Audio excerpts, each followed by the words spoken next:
In today's episode, we have a queen in the house. I'm talking about the queen of pitch, Forbes Riley. Forbes is an award-winning national TV personality that has hosted over 110 national half-hour infomercials that have aired around the world and grossed more than $2 billion in sales.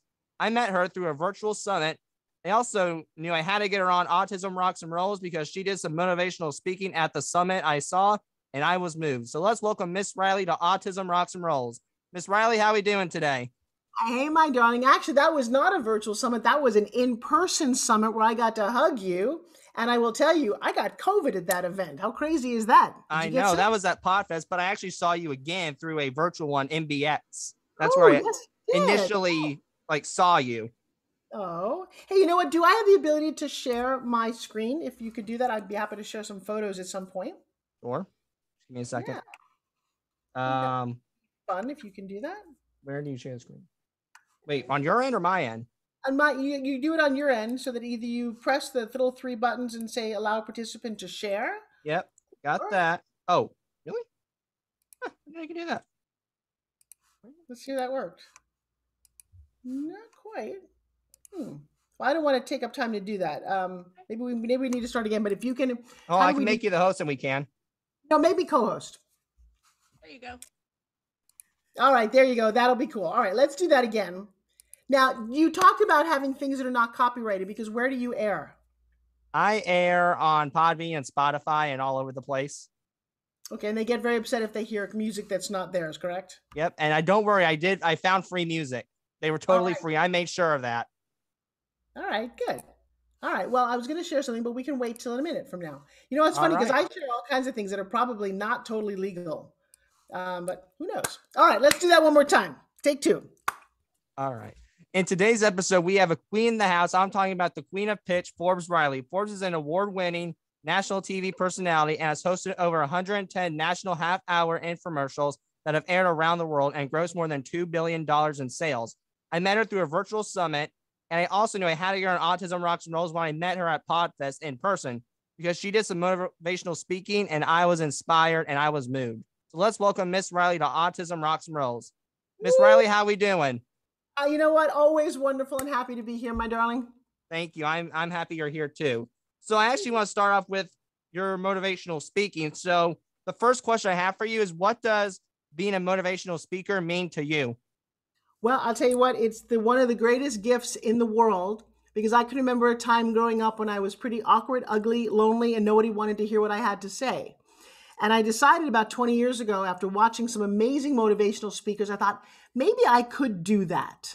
And I managed, as life would happen, and I'm sure you know that as well, you dream about something, it comes true. I had a meeting with Les Brown, and he sat down and I watched a lot of his stuff, and he said, you can do this. And I met with Joe Theismann, who is also a big motivational speaker, a big football player. And I wrote and wrote and wrote stories. And then I started standing up on any stage that would have me telling my stories. And people seemed to like them. And I will tell you what, one of the greatest things that happened to me was I appeared on Clubhouse 2 years ago when it started.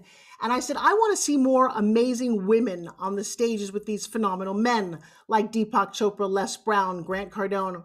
And I'll tell you what, the next day I got an email and they invited me to join them. And I am now touring around the country. And I think that being a motivational speaker is the greatest gift that I can personally do. I love it. But the way it moves and affects other people gives my life meaning. And I love it. Oh, I can definitely tell because I'll just say you definitely have the personality to do it. I will definitely say that.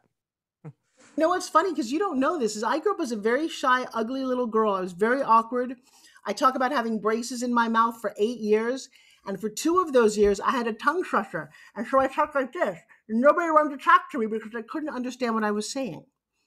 And that was a big turning point in my life. And I think over the years, just like you, I've decided that I want to move people, and you have to get out of your own way, even if it's uncomfortable, and just do it, right? Yes, I'm like that too, actually. No one understood me. It's not the fact where I dared dash, obviously. It wasn't that situation, but it was where I was excluded and I just couldn't follow along. And people thought, well, because he's so different and he can't even basically follow along, let's just push him off. Let's push him off the diving board. He'll land safely in the water. Try again, buddy. Well, so what is it that inspired you to step up and make your life matter more? Well, to be honest with you, it was that reason. I was so excluded dealing with all the negative stereotyping and I was sick of it. I was just over it and over it. I think the bear finally roared. My listeners know this really well, but I could be angry at the world right now. I could be in my bed like, oh, why me? Why me? This sucks. But where's it going to get me? Well, no, I actually, this is one reason I wanted to do this with you because I admire that in you. So I grew up with a dad, and I'll show you a picture of my dad. That's my dad. He never graduated college, but he built that printing press. And he was a wacky inventor and he taught me magic tricks. And like I said, I used to watch lots of television. I didn't have a lot of friends growing up, and that's okay. But he was this crazy, crazy inventor. And this kind of represents his garage. And one day he turned to me, he said, "Kiddo, how do I get my ideas out to the world?" And I said to him, "Dad, I don't know. I'm 8." And what happened was I had a huge passion for inventors. The problem, though, is my dad died. And what happens when you die is if you don't get your ideas out to the world, they die with you. And I made a very firm commitment to myself that I was going to matter more because my dad never got to experience what I think is the best part of life. It really is. I remember you talking about that during the MBX summit. And speaking of that, why not get into that? How did that opportunity arrive? If you don't mind me asking. That's one of those great things. It was such a last minute thing. You know, I still am a little shy. I really am in my own world. I teach right now. I teach how to pitch, how to communicate. And I've made most of my money right through this television camera. I didn't even have to sell one-on-one to anybody. I sold one to millions. And because I used to practice with a hairbrush in the mirror, accepting my Oscar and my awards, I'm very good talking to nobody. Although I know there's someone on the other end of the camera. And I saw Jay. Jay is an old friend of mine. We've never worked together, but he said something about being at this podcast thing. And I said, really? And I just commented on it because I love to comment on posts. I'm someone who I still have a lot of virtual relationships. It's easier for me, and my mind thinks very quickly, to post, 15, 20 posts in a few minutes. And I said something to Jay, and he said, well, I'm going to be in Orlando at this PodFest. And I said, well, it looks really exciting. Maybe I'll get there one day. That was like on a Tuesday. The event was on Friday.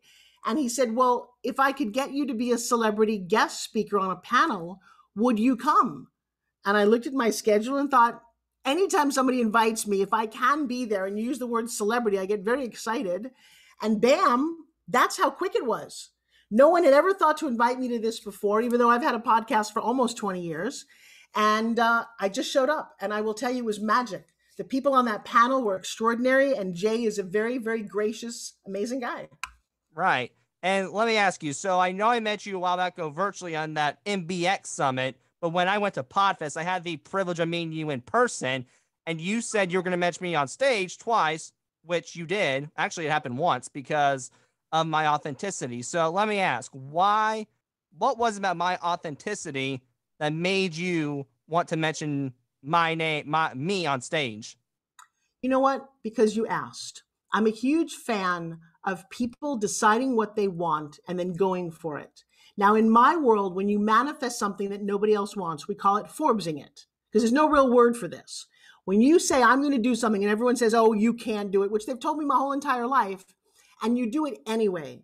And so what I saw in you was, one, a sense of joy and just very sweetness, and just the way that you had asked. And I got to tell you something, the reason I'm where I am is because other people looked at me and gave me a hand up. People my entire career have always helped me. I didn't do all this on my own. I go back to college. The first time this happened, I was in college. I was very young when I got there, and I had fantasies of being an actress. But nobody's an actress in my world. That's not what you do. That's for other people. And I went to college to be a lawyer because that's what smart kids were supposed to do. But I auditioned, and I used to audition for all of these plays, my darling, and I'll tell you what, I never got a part. I was always the chorus. I was always in the back. And I'm standing in the back thinking, how come they just don't know how talented I am? Well, senior year of college, I auditioned for Shakespeare's As You Like It. Big role for a female. She's on stage for 2 hours. And when I went to the call board after I auditioned, I expect to see myself as like townsperson number 3. I didn't even make townsperson number 3. And I'm looking at it and I'm thinking, am I really that bad? And then I looked to see who got the starring role. And oh my God, there was my name. And I'm going to tell you something. I went to the director and I said, I'm sorry, did you make a mistake? I said, you gave me the lead role. And he said, you're my ideal Rosalind. I said, you're kidding me. And he sat me down and he said, yeah, you are tenacious and fun and great with communication. And he read down all of these things that no one ever thought. Want to hear the crazy thing about Professor David Richmond? He was 100% legally blind. He couldn't see that I was maybe 10 pounds overweight or that my hair was a little frizzy. He didn't see all the other things that people see when they look at somebody. He saw who I really was. And based Right. on his faith in me, I left to New York and became an actress. And that's awesome. And that's what I like too, because I've been shy before myself. You talk about being this shy, awkward kid. I was like that too. But when I was 16, I turned and see 104 Making Friends Again, that girl for the listeners for more information. But basically, I saw this is getting me nowhere. Where am I going to go with this? Where am I going to go with being the shy kid in the corner? There you go. And then you come to realize, as I've grown up, that lots of famous people, lots of people that you admire were also shy and awkward. And most people feel like they're an imposter. And I will tell you, it was then that I realized that you just go for it, because what's the worst that can happen? The worst that can happen is you say don't. no. Yeah.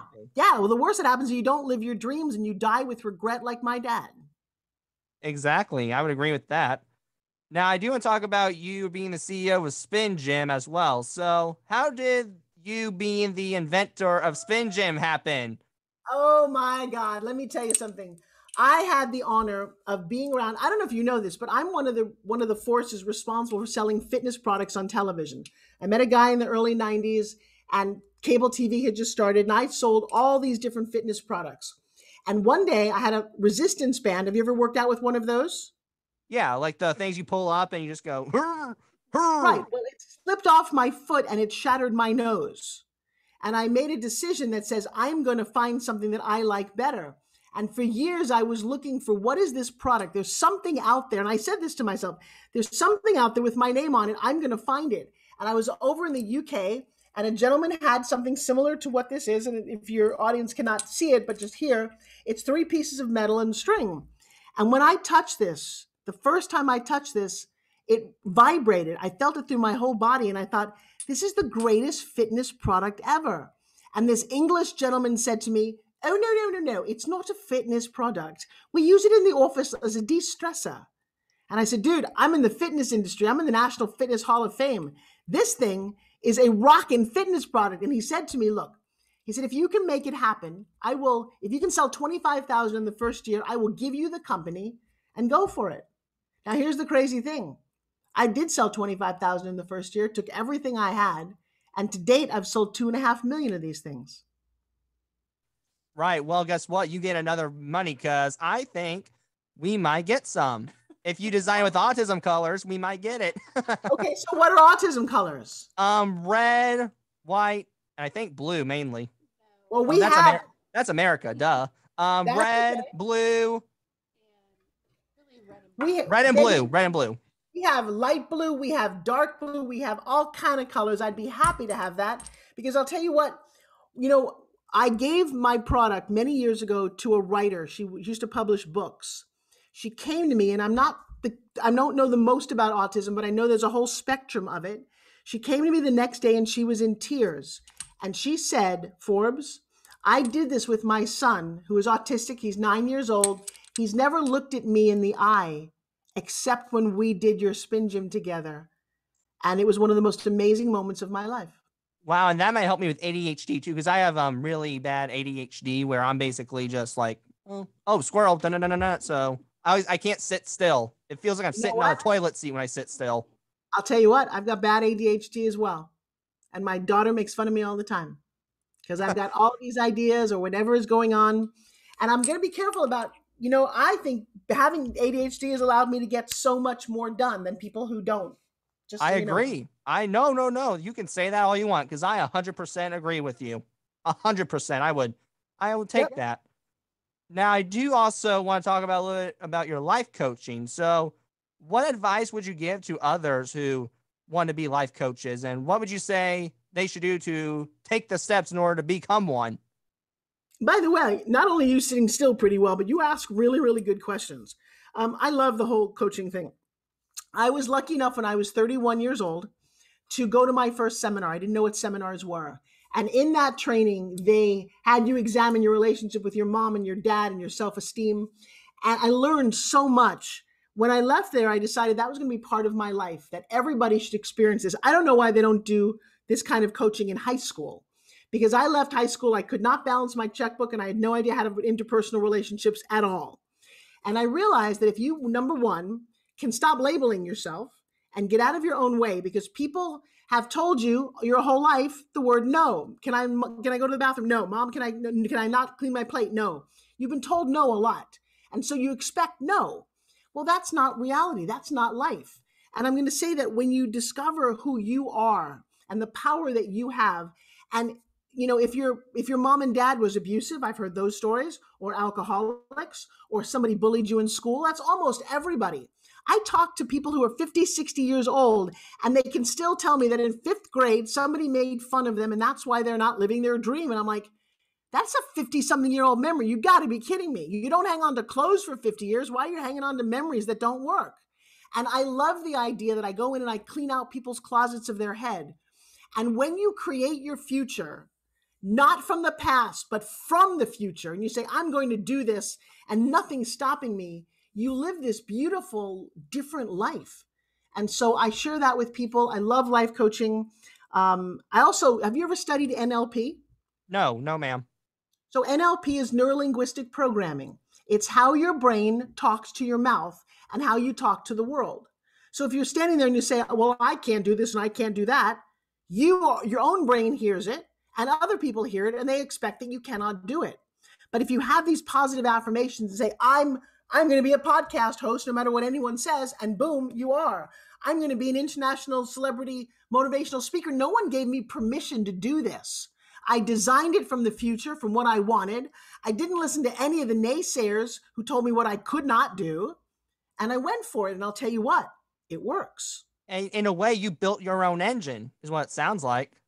And why not? Why do you have to ride around in somebody else's used car when you can build and design your own? Exactly. And I'm bringing my editor in. This is a rare occasion, but she can probably talk about her being bullying if she wishes to. Yeah, sure. Oh, absolutely. Where's your little editor? Is this your editor? I'm editor. He always calls me his editor, but I'm his mother first. So hey, you know what? I'm in business with my 19-year-old twins. Both of them work with me, for me, around me. And I love that relationship. And you, by the way, that was the other thing that got me excited about both of you, is the mother-son relationship. Oh, thank you very much. Yeah, I love working with him. We work really well together. We have our disagreements, but yeah, he's amazing. So no, you were talking about bullying. I was very hardcore bullied when I was in school. I'm an educator now. I'm a teacher. And I love that because I'm able to hopefully help the kids that are kind of going through that. But it took me a long time. That really resonated with me when you said, you have a 50-year-old man who is still traumatized because of the bullying. I was probably almost 40 years old, really not that long ago, to when I finally realized that it wasn't me. It was these other people that had other issues, and I was collateral damage. And it took me a long time. I suffered from eating disorders because of the weight jokes, because I've struggled with my weight since I was in 4th grade. And it really does stay with you. I can tell you exactly. Well, here's the thing. All right, so I'm going to share something Sure. with you. This is why I train people. It stays with you if you choose to. Yes. Now, here's the thing that you don't realize. We have a choice at every moment. So one of my choices is that I believe that memories are not real. How do I know that? Well, because if the two of us witness something at the same time and both try to describe it, it's a very different experience. You saw it one way, I saw it another way. So whose memory is accurate? And it's irrelevant. It's the decisions that you make about that moment. So it's not that they bullied you, it's that you decided to believe them and you decided to carry that with you. They don't even remember your name or that you exist anymore, but you made a choice and said, I'm going to continue to carry that with me. You can also just as easily decide to let that go. And it's a funny thing about the psyche. So let me ask you a quick question. It goes for you and your son. What's your first memory in life? First memory of life? Do you really want it on? It's not with her. Sorry. No, okay. What's yours? Probably the first ever wrestling match I watched between Sheamus and Wade Barrett in a tables match. How old were you? I think 6 or Okay. 7 Okay, let me ask you a question. Let's go back to age 3 or 4. Where were you living? in Coaling, Indiana, ma'am. Okay, so you do remember that. Give me a memory from back then. I remember the days of actually fishing with my dad in the pond. Okay, how old were you? 3. I think 3. And what decision did you make about life based on fishing with your dad in a pond? I do like to fish. I'll admit it, it's not like my favorite thing to do, but I do enjoy doing it every once in a while. No, that's not quite the decision. The decision might have been that being with, is your dad still in your life? Yes. Okay. Is that having that relationship a decision that this is fun, that life is fun? Maybe that's the decision? Yeah, in retrospect, you could put it that way. All right. So now go back to the 6 or 7-year-old. When you watch that wrestling match, what decision did you make about life based on that moment? That I want to study it. I want to study it till the day I die. And So I have been fulfilling that. Right. And I know you're fulfilling it because when you make those decisions, you act on them. I get a sense that 1, you think life is fun, which is why you smile a lot. And 2, you have this thing that you're moving forward with. Gina, what's your first memory in life? Being chased by chickens? No, yeah. Probably my first memory, I lived in a log cabin when I was growing up that my dad built. And I remember that cabin, and I remember, I remember my mom standing at the sink when I was really small and she was doing dishes. And are you a loved child? Did your parents love you? Yes. Oh, yes. So I'm going to share something with you. I'm going to say that your first memory is probably a very positive one. And if that's the case, when you got bullied, it shattered that decision so badly that that's why you took it to heart. Mm-hmm. Yeah, because I've always had a pretty strong personality. And, like my house we didn't really have a lot of money. We were pretty poor, but we always had love. And, my dad believed in me and my mom believed in me. We're always really close. We still are. And you're probably right. I mean, I went to school and I didn't do anything. I did well in school. I had big dreams. And then it's like nobody saw that. They just saw someone who was overweight. Now, by the way, I had that same issue, and I got to tell you what's really interesting because my mom she was 260 pounds my whole life, which is why I'm in the fitness industry. And I suffered from a lot of that same thing. How do you feel nowadays that there's plus size mannequins and overweight women on covers of magazines? Oh, I think it's about time, and I think it's very realistic. And for my choice, I want to be healthy. Yeah. And used to when I was, when in high school, even when I was in my 20s, maybe even early 30s, I wanted to be skinny. I wanted to be skinny and I wanted to shop. That's what they told us on the cover of magazines. Yep. You needed to be skinny. And now I don't feel as healthy as I should be. And that's what bothers me. So as you get older, your priorities change, and that's kind of where I am. So I will tell you, one of the reasons that you're so close to your son is because you were raised with a sense of being loved, and I think that's important. The two of you have very lovely first memories. Yeah, absolutely. And all right, let me go back to your son. Sure, yeah. Well, to piggyback off that, and my father is the same way, but I don't say that we're not close with him. I wouldn't say that, would you? I just think that it's a different type of bond that we have. If that makes any sense. Absolutely. And I'll tell you what, it's wonderful. You have sisters and brothers, or it's just you? Heck no, I'm keeping it that way. I love that. Now, what made you start doing a podcast? Well, it was really after I joined my high school's media club, and I was kind of lost at that point in my life because I didn't know what I wanted to do because I was in freshman and worst year of my life, by the way. There's more information on that in the Making Friends and Getting That Girl episode as well. Ooh. Yeah, I felt like basically that whole year, I felt like crap. I really, really have. You could have just poured a bunch of poo on me at that case. But anyway, I started with the freshman Riley dance marathon. My best friend's in a wheelchair. He has spina bifida, but he lives his life like me. I mean, he's not angry about it. He's just like, nah, whatever. But he goes to a hospital called Riley, and I see people carrying out these cameras And then they talked about joining media club and what that is in the school. And it's not really, wasn't really promoted around my school, but they told me about it. They told me to join next year because of a lot of projects in the work. Okay, I did. So fast forward to sophomore, that's when I found the podcasting. I just loved it, but I knew I couldn't stop doing it. And I was just, it clicked with me. So I figured the only way to continue my media skills was to start my podcast. And that was when Autism Rocks and Rolls was born. I love that. Let me ask you a question. What does the word autism mean to you? I've been asked that many times, and I've actually asked that myself when I have guests. But the word autism means to me a different way of thinking, and we have our own views on that. But as my mother says, different than what? If I could say something really fast too, that's what I was going to say is,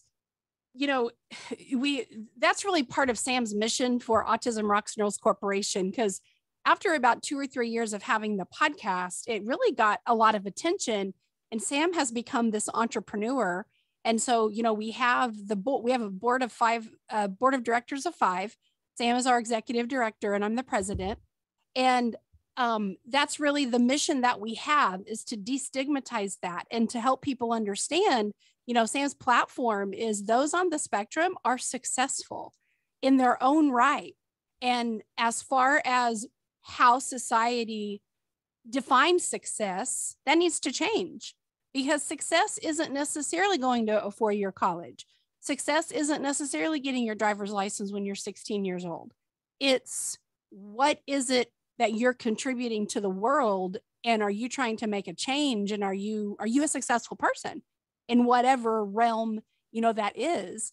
So I forgot where I was going with it. One of my best friends, I met her in the park. Her name is Christine. She's got cerebral palsy, and I met her and I got her to spin gym when she was a little girl.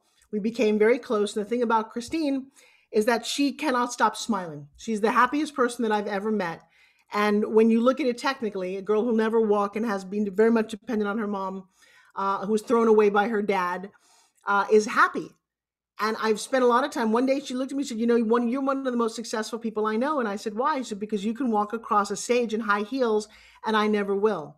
And it was at that moment that I rethought my entire life about what is the word successful mean. It's not how much money you have in the bank.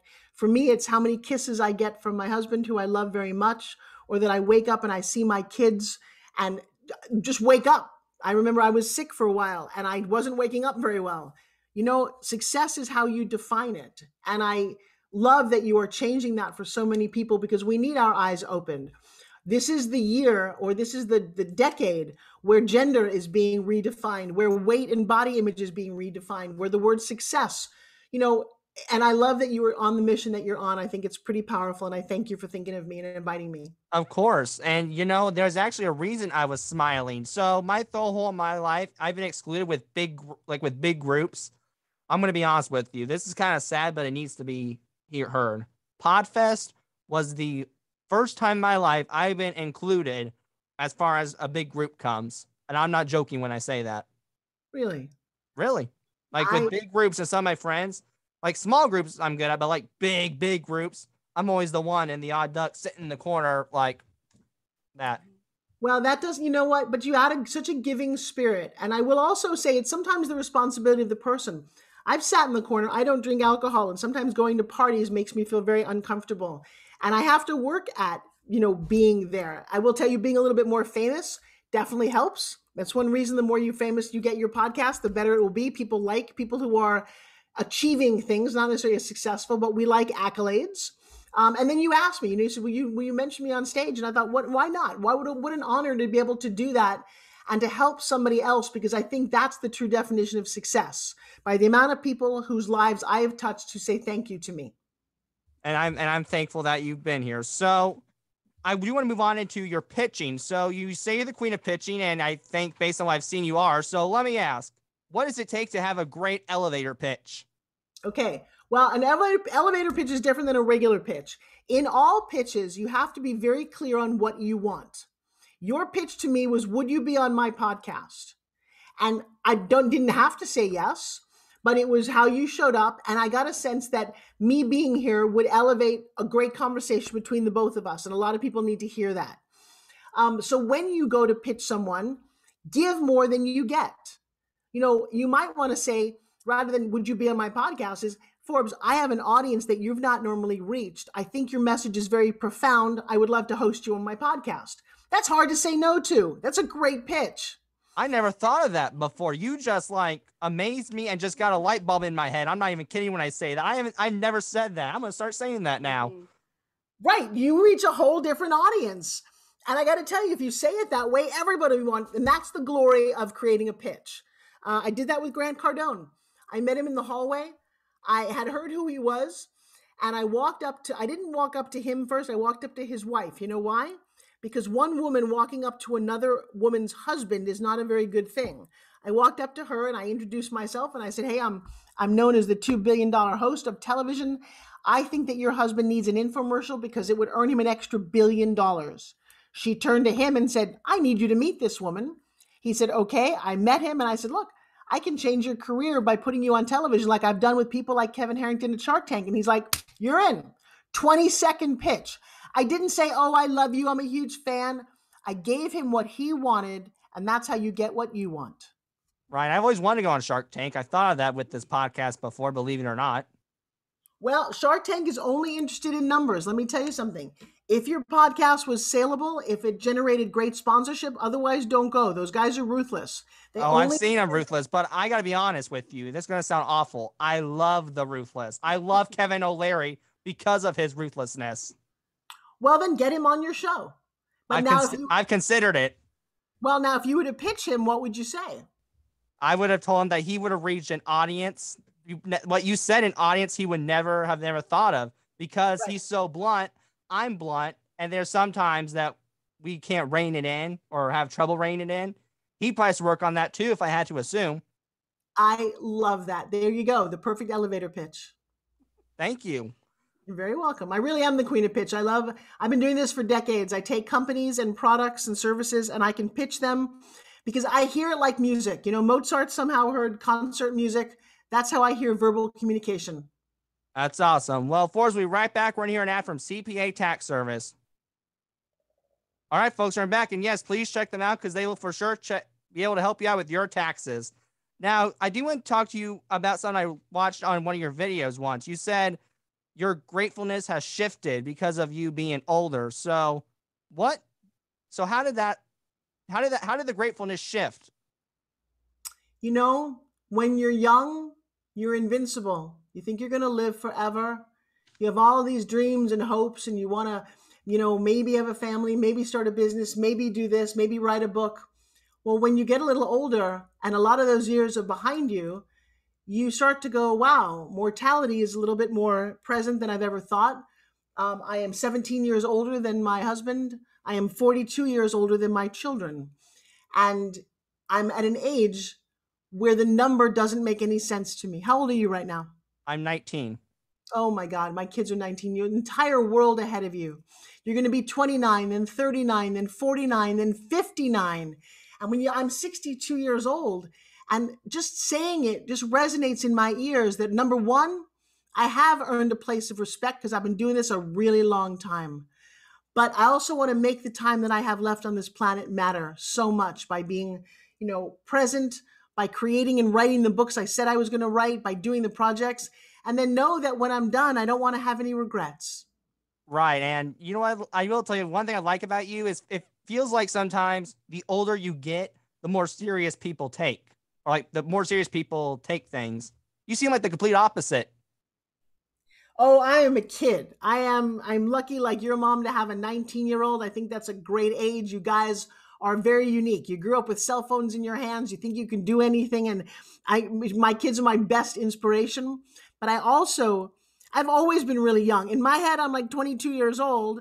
I love, doing all kind of crazy things. And I'm married to a guy 17 years younger because I'm still a kid. Right. And that's a phenomenal. I like being a kid too almost. And I'm 19. I know. What's the word adult mean again? Oh, it means boredom. It means stodgy, set in your ways. I've always had this fire inside of me. I'm grateful to the universe for helping me ignite that. And I just want to spread the love. All right. And I'm with you, but there is a problem I do want to talk about. You have been when I've done some general research, you have mentioned you think the issue is students and like others are letting their past control their future. So how, as a world and a universe, can we stop others from like having the past control their future and just enlightening them on you don't have to be this. This is not who you have to be for the rest of your life. Well, number one, you can't tell anybody what they need.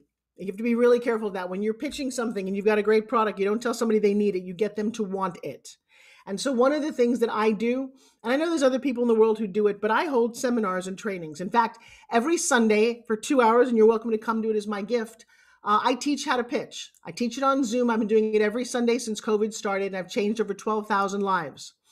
But I have this other thing that I love, and it comes about breakthrough. And I think it's not, you don't want to go to therapy. You just need to go to a breakthrough specialist who will light up the neurons of something that you're holding on to in the past. And you can change your thoughts like that. I've been a hypnotist and I've been a magician and I've seen miracles happen. And a miracle is truly when you let that memory go, that memory of like your mom being bullied or somebody being raped or some alcoholic dad beating you up. You can literally erase those memories like deleting a button or a file on a computer. And if you believe that and understand how to do it, and you delete files that don't work for you, your life becomes so much freer. And what people say to me is they feel lighter, they look brighter. And that's the coolest thing about letting the past go. Yeah, but sometimes, Forbes, it's not easy to let the past go. I mean, I have let go of my past for the most part, but there's still some parts that it has left me. Because of the past, I would say I'm more, not of an angry person or a defiant, but a defending type person, more of a defending person. Well, I'm going to tell you, I have a technique to get rid of this. I don't know if we should do it on your podcast because it's a little bit, sometimes some yelling and screaming, but I will tell you, just the way you said it's hard to let go of your past, I will challenge you and say that's not true at all. It's been your experience to date. You haven't met me. I let people's past go like that. There's a system to do it, a way that you go through it, and all of a sudden it's like, wow. And so at some point, not right now, we will schedule a session to do this, and I'm going to blow your mind. I think I know where this is going. I remember that MBX summit. You talked about this, screaming about like powerful and all that. I remember that. I actually did it. Yep. I will tell you, when you light up the neurons in your head, you can rearrange them. You can let anger go. You can literally forget memories. It's possible. It is possible the more I think of it. Now, to end, I think these are just for some fun questions. So my first one is, what is your paradise meal or favorite food, and why is it your favorite? Oh, wow.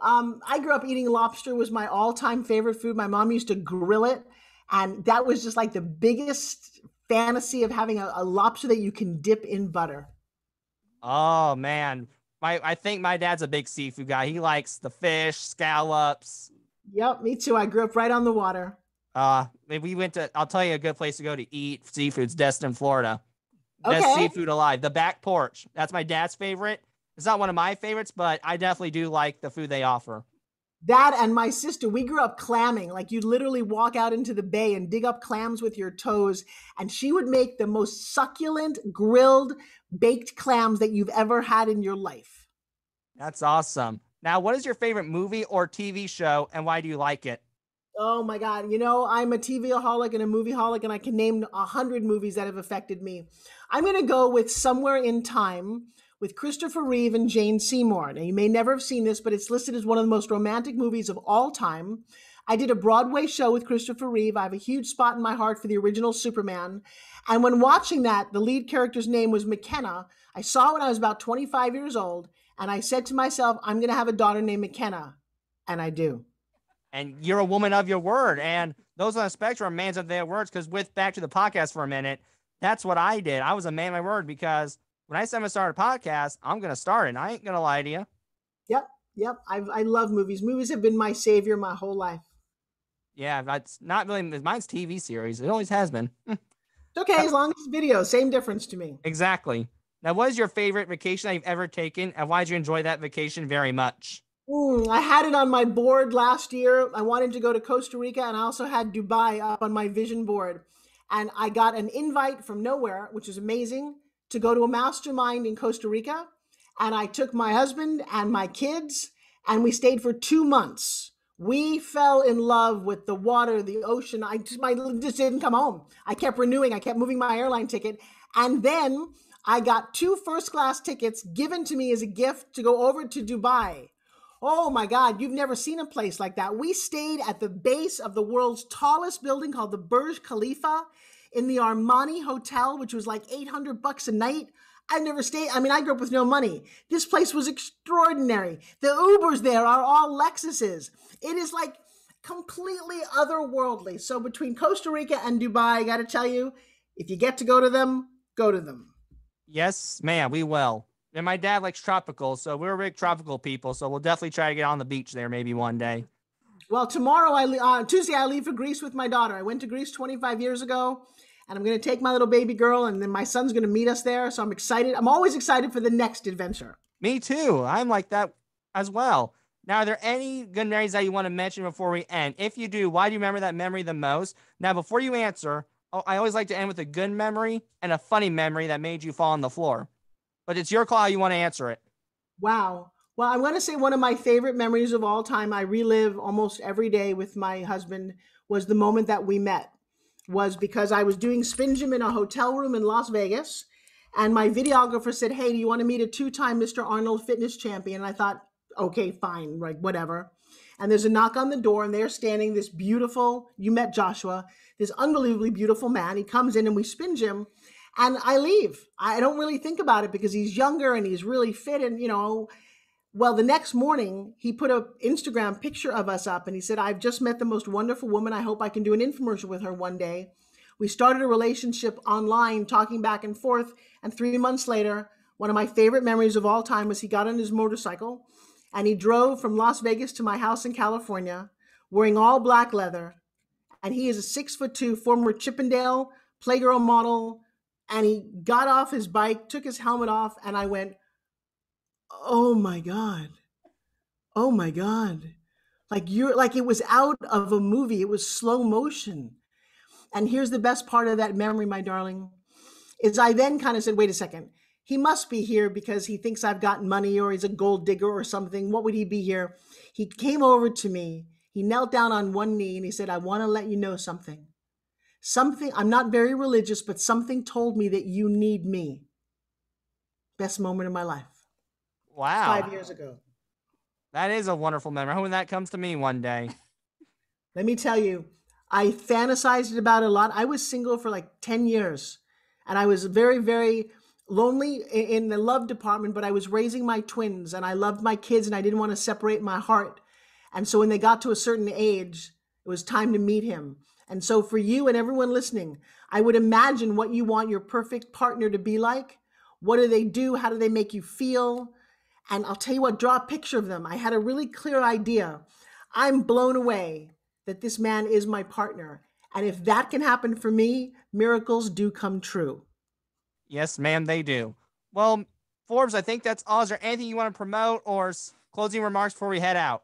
Well, number one, if you guys want to come find me, you simply go to www.forbesriley.com. If you go there, there's a free gift waiting for you. There's some great video gifts, and you can come spend some time with me on Sunday Live.